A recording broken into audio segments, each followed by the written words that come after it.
नमस्कार भक्तों। हर हर महादेव। जय भगवान शिव। भक्तों, 2025 में लगने जा रहा, भारत की प्रयागराज में लगने जा रहा महाकुंभ। भक्तों, यह कुंभ आप अपने जीवन में सिर्फ और सिर्फ एक बार ही देख पाओगे। इसलिए भक्तों, इस कुंभ का महत्व सबसे अधिक माना जा रहा है। जो भी भक्त इस कुंभ का अगर लाभ उठाना चाहता है तो वह आज की वीडियो देख ले, तो आप वह लाभ प्राप्त होगा जो आपने अपने जीवन में किसी भी दिन, किसी भी तारीख, किसी भी मुहूर्त पर नहीं प्राप्त हो सका। भक्तों, यह जानकारी इतनी इंपॉर्टेंट है कि अगर आप जान लोगे तो आपकी समझ में आ जाएगा। महाकुंभ के दिन अगर आपने यह काम कर लिया तो आपको लाभ ही लाभ होगा। एक तरह से अगर आपको हमने जो बता दिया, आपके पैरों तरह से जमीन खिसक जाएगी। भक्तों, अगर अपने घर बैठे ही यह काम कर लिया तो समस्त महाकुंभ का लाभ आपके घर बैठे ही प्राप्त हो जाएगा। साथ में भक्तों, हम आपको यह भी बताएंगे कि महाकुंभ की शुरुआत कैसे हुई और महाकुंभ की कुछ ऐसी अनसुने रहस्य जिनको आपको जानना बेहद ही खास और इंपॉर्टेंट है। माता एवं बहनों, अगर आज की वीडियो आपने देख ली तो मां की चली आपका कितना भी बड़ा दुर्भाग्य हो, वह सौभाग्य में बदल जाएगा। आपको लाभ ही लाभ होगा। भक्तों, अगर आप भगवान शिव को मानते हैं तो इस वीडियो को पूरा देख लेना। आपको वह लाभ प्राप्त होगा जो आपने कभी सोचा भी नहीं होगा। पर हम आपको महाकुंभ से रिलेटेड सभी जानकारी बताएंगे जिससे कि आपको लाभ ही लाभ होने वाला है। भक्तों, और महाकुंभ के दौरान आपको कुछ ऐसे काम हैं जो घर बैठे ही जरूर आपको कर लेना है। फिर देखिए कैसे आपके जीवन में नया बदलाव होता है और कैसे आपको लाभ ही लाभ प्राप्त होता है। भक्तों, महाकुंभ की बात ही निराली होती है। भक्तों, आप सभी को हम बता दें कि भारत का सबसे प्रसिद्ध मेला कुंभ का मेला है। यह आस्था का मेला है। कुंभ मेले पर बन रहा है ग्रहों का अद्भुत संयोग महाकुंभ। यह विश्व का सबसे प्रसिद्ध मेला के रूप में जाना जाता है। यह मेला उत्तर प्रदेश के प्रयागराज में लगेगा, जहां पर त्रिवेणी संगम स्थान है।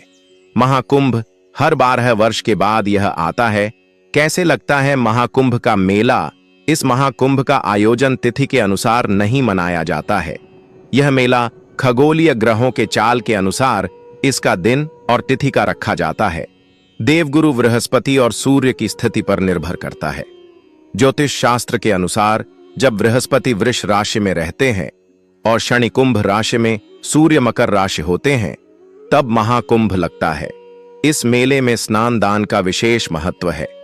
महाकुंभ में भारत के कई जगह से आए साधु संत सबसे पहले स्नान करते हैं, फिर आम श्रद्धालु स्नान करते हैं। कब से आरंभ होगा महाकुंभ? महाकुंभ मेले की शुरुआत 13 जनवरी 2025 सोमवार से हो चुकी है। इस मेले का समापन 26 फरवरी 2025 महाशिवरात्रि के दिन होगा। विशेषता, कुंभ मेला 1444 वर्षों के बाद एक विशेष संयोग में आयोजित किया जा रहा है। इस दिन का संबंध समुद्र मंथन से भी जोड़ा जाता है, जब देवताओं और दानवों ने अमृत के लिए संघर्ष किया था। कहा जाता है कि उस अमृत की कुछ बूंदें इस स्थान पर गिरी थीं, जिनका स्नान करने से मोक्ष की प्राप्ति होती है। महाकुंभ के दिन ग्रहों की स्थिति इस प्रकार है। सूर्य, चंद्रमा, देवगुरु बृहस्पति और शनि शुभ स्थिति में है। समुद्र मंथन के समय भी ग्रहों की ऐसी ही स्थिति थी। महाकुंभ पर पूर्णिमा के साथ कई शुभ संयोग। महाकुंभ के दिन पौष मास की पूर्णिमा का महत्व विशेष होता है।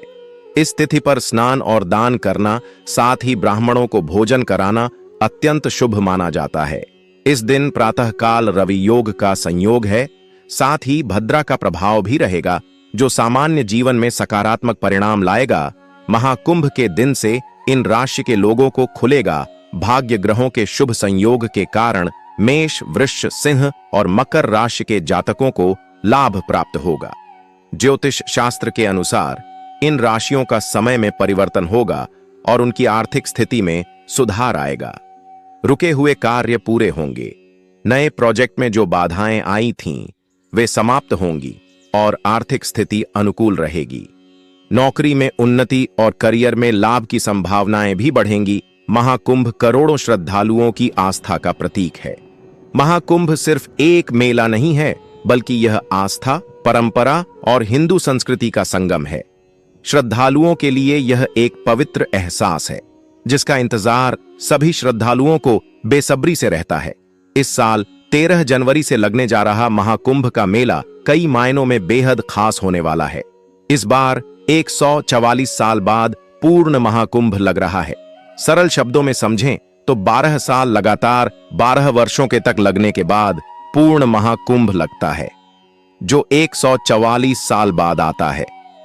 महाकुंभ का आयोजन इस बार प्रयागराज में हो रहा है। इस बार महाकुंभ में क्या कुछ खास होने वाला है, इसके बारे में तो आप सभी जानते ही होंगे, लेकिन क्या आप जानते हैं महाकुंभ का इतिहास वर्षों पुराना है। महाकुंभ से जुड़े कई ऐसे रहस्य हमारे ग्रंथों में छिपे हुए हैं जिन्हें उजागर करना जरूरी है। तो आइए जानते हैं महाकुंभ से जुड़े कुछ रहस्य। साथ ही जानते हैं कब और कहां सबसे पहले हुआ था महाकुंभ का आयोजन। अभी तक आपने वीडियो को लाइक न किया हो तो वीडियो को लाइक जरूर कर दीजिए और कमेंट बॉक्स में लिख दीजिए हर हर महादेव, क्योंकि भक्तों अब हम आपको बताने जा रहे हैं महाकुंभ का लाभ प्राप्त करने के लिए आपको क्या करना है, किस प्रकार से करना है। तो वीडियो को पूरा देखें, आधा अधूरा ना देखें और सच्चे हृदय से भगवान शिव के लिए वीडियो को लाइक जरूर कर दें। घर बैठे अमृत स्नान का पुण्य कमाने के लिए यह है नियम। घर बैठे महाकुंभ का लाभ पाने के लिए आपको सूर्योदय से पहले उठना होगा, क्योंकि सूर्योदय के पहले ही अमृत स्नान किया जाता है। इसके लिए आप अपने आसपास किसी पवित्र नदी में स्नान करें। अगर कोई नदी नहीं है तो घर के पानी में थोड़ा गंगा जल डालकर पूरी श्रद्धा भाव से नहाएं। घर बैठे अमृत स्नान का पुण्य कमाने के लिए नहाते समय गंगे च यमुने चैव गोदावरी सरस्वती नर्मदे सिंधु कावेरी जलेस्मिन सन्निधिं कुरु मंत्र का जाप करें। अगर आप इस मंत्र का जाप नहीं कर सकते हैं तो हर हर गंगे का जाप करें। घर में अमृत स्नान का पुण्य प्राप्त करने के लिए नहाते समय साबुन, डिटर्जेंट या किसी प्रकार के साबुन और शैम्पू का इस्तेमाल नहीं करना चाहिए। इसके अलावा कुंभ में 5 डुबकी लगाने की परंपरा है। ऐसे में घर पर मन ही मन गंगा मैया का स्मरण करते हुए स्नान करें। स्नान करने के बाद भगवान सूर्य को अर्घ्य देने के साथ तुलसी माता को भी जल अर्पित करें। महाकुंभ में दान का बड़ा महत्व होता है। ऐसे में आप भी घर पर स्नान के बाद जरूरतमंद, असहाय और गरीबों को धन, कपड़े, अन्न आदि का दान करें। घर बैठे महाकुंभ का लाभ कमाने के लिए सात्विक भोजन करें। इस दौरान प्याज, लहसुन और तामसिक भोजन का एकदम त्याग कर दें। इसके अलावा अमृत स्नान में शारीरिक शुद्धता के साथ मन की शुद्धता भी बहुत जरूरी होता है। ऐसे में आपको अपने मन को भी शुद्ध रखना बहुत जरूरी होता है। कितना पुराना है महाकुंभ का इतिहास। कुछ ग्रंथों में बताया गया है कि कुंभ मेला का आयोजन 850 साल से भी ज्यादा पुराना है। आदि शंकराचार्य द्वारा महाकुंभ की शुरुआत की गई थी। कुछ कथाओं में बताया गया है कि कुंभ का आयोजन समुद्र मंथन के बाद से ही किया जा रहा है, जबकि कुछ विद्वानों का कहना है कि गुप्त काल के दौरान से ही इसकी शुरुआत हुई थी। लेकिन सम्राट हर्षवर्धन से इसके प्रमाण देखने को मिलते हैं। इसी के बाद शंकराचार्य और उनके शिष्यों द्वारा सन्यासी अखाड़ों के लिए संगम तट पर शाही स्नान की व्यवस्था की गई थी।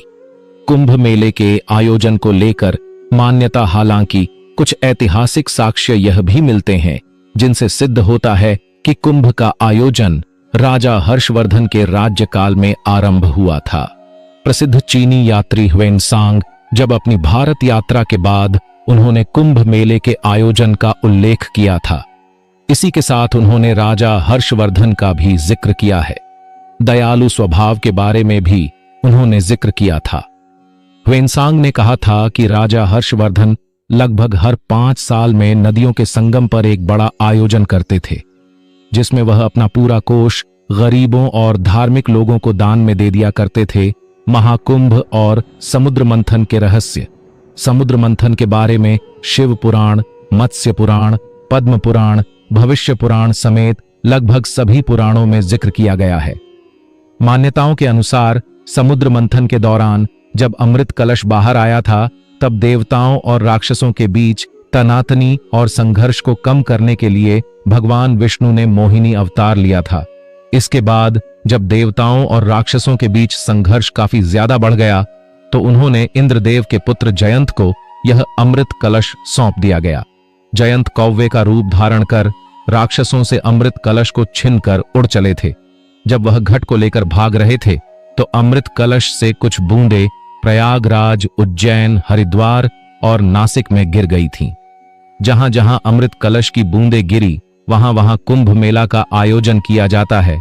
कुंभ से जुड़े अन्य रहस्य, जब जयंत कौए के रूप में अमृत कलश को लेकर जा रहे थे तो उनकी जीभ पर भी अमृत की कुछ बूंदें लग गई थीं, जिस वजह से कौए ही आयु लंबी होती है। ऐसा कहा जाता है कि कौए जब भी मरता है तो दुर्घटना में उसकी मृत्यु होती है। अमृत कलश लेकर जब जयंत भाग रहे थे तो कुछ बूंदें प्रयाग, उज्जैन, हरिद्वार और नासिक में अमृत की बूंदें गिरी थीं, इसलिए यहां कुंभ किया जाता है। इसके अलावा अमृत की कुछ बूंदें दूर्वा घास पर गिर गई थीं, जिस वजह से दूर्वा को पवित्र माना जाता है और सर्वप्रथम पूजनीय देवता गणेश जी को अर्पित किया जाता है। क्यों सिर्फ प्रयागराज में ही लगता है? महाकुंभ प्रयागराज में लगने वाले महाकुंभ का महत्व अधिक माना गया है। दरअसल यहां 3 पवित्र नदियों गंगा, यमुना और सरस्वती का संगम है, जिस वजह से यह स्थान अन्य जगहों की तुलना में अधिक महत्वपूर्ण है। बता दें, सरस्वती नदी लुप्त हो चुकी है, लेकिन वह धरती का धरातल में आज भी बहती है। ऐसी मान्यता है कि जो व्यक्ति इन 3 नदियों के संगम में शाही स्नान करता है उसे मोक्ष की प्राप्ति होती है। इसलिए प्रयागराज में इसका महत्व अधिक माना जाता है। घर पर ही करें, पुण्य अर्जित। अनुपम महाराज ने कुछ ऐसे उपाय बताए हैं जिन्हें अपनाकर घर पर भी महाकुंभ के पुण्य को प्राप्त किया जा सकता है। पवित्र नदियों में स्नान। यदि आप प्रयागराज नहीं जा पा रहे हैं तो प्रयास करें कि किसी पवित्र नदी में स्नान करें। यदि यह भी संभव न हो तो आप अपने घर के पास के किसी स्वच्छ सरोवर या तालाब में भी महाकुंभ स्नान वाले दिन स्नान कर सकते हैं। नहाने के पानी में गंगा जल मिलाएं। यदि आप कुंभ में जाने में असमर्थ हैं तो नहाते समय अपने पानी में गंगा जल मिलाएं। यदि गंगा जल उपलब्ध न हो तो आप यमुना या गोदावरी नदी का जल भी मिला सकते हैं। इस मंत्र का करें जाप। घर पर स्नान करते समय इस मंत्र का जाप करें। गंगे च यमुने चैव गोदावरी सरस्वती नर्मदे सिंधु कावेरी जलेस्मिन सन्निधिं कुरु। मान्यता है कि ऐसा करने से महाकुंभ जैसा फल प्राप्त होता है। कुंभ स्नान का महत्व। अनुपम महाराज ने बताया कि कुंभ स्नान सिर्फ एक स्नान नहीं है, बल्कि यह एक आध्यात्मिक प्रक्रिया है। यह वह समय होता है जब ब्रह्मांडीय ऊर्जा चरम पर होती है और पवित्र नदियों में स्नान करने से इन ऊर्जाओं का लाभ मिलता है। माना जाता है कि इस समय किए गए धार्मिक कार्यों का फल कई गुना बढ़ जाता है। आत्मिक शुद्धि। अनुपम महाराज के अनुसार कुंभ स्नान से व्यक्ति के शरीर और मन की शुद्धि होती है। यह नकारात्मक ऊर्जा को दूर करता है और सकारात्मकता को बढ़ावा देता है। पाप नाश।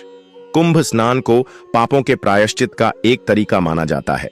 मान्यता है कि इस स्नान से जन्मों के पाप धुल जाते हैं और व्यक्ति का हृदय निर्मल हो जाता है। मोक्ष प्राप्ति। कुंभ स्नान मोक्ष की प्राप्ति का मार्ग भी माना जाता है। यह एक ऐसा अवसर है जब भक्त ईश्वर के करीब आ सकता है और अपनी आत्मा को मुक्ति दिला सकता है। वीडियो कैसी लगी कमेंट करके जरूर बताएं। अगर आपको और भी वीडियो चाहिए तो इस वीडियो के कमेंट में आप जरूर लिखें। हम आपको कुंभ से जुड़ी रिलेटेड सभी जानकारी बताएंगे। अगर आप इस वीडियो को ज्यादा से ज्यादा शेयर करते हैं, लाइक करते हैं और कमेंट बॉक्स में लिखते हैं कि कुंभ से जुड़ी हमें और भी जानकारी जाननी है, तो आप हमें जरूर बता सकते हैं। धन्यवाद। ऐसे ही जानकारी के लिए छाया जैन चैनल को सब्सक्राइब करें और अगर आपको यह वीडियो अच्छी लगी हो तो एक लाइक अवश्य करें और कमेंट में ओम नमः शिवाय अवश्य लिखें।